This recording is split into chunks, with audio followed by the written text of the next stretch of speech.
За өнөөдрийн зохион байгуулагдж байгаа арга хэмжээ боловсролын инновац сэдвтийн симпозиум маань өнөөдөр төрийн болон Монгол улсын бүх боловсролын байгууллагууд маш үр дүнтэй сайхан арга хэмжээ болж байна.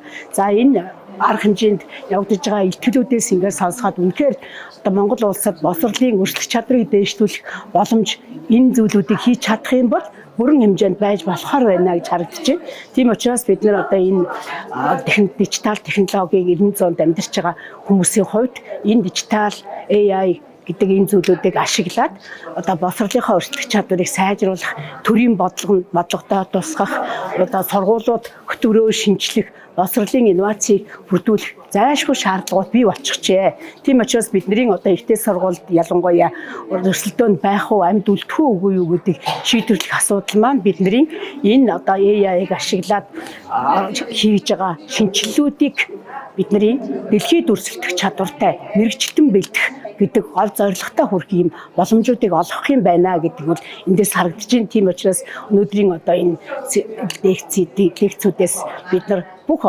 улсынхаа хэмжээгээр бүх төвшөнд шинжил өөрчлөлтүүдийг хийх, боловсролын инновацийг энэ нөхцөлүүдийг ашиглах ийм сайхан ажлыг хөнгөвчлсөн ирээдүйд жинхэнэ хэрэглээ болгох боломжтой ийм зүйлүүдийг өнөөдөр мэдээж сурч авч байгаа нь бид нар их давуу тал болж байна. Тийм учраас бид нар сургуулиуд өөрсдөө ганцхан багш нар биш.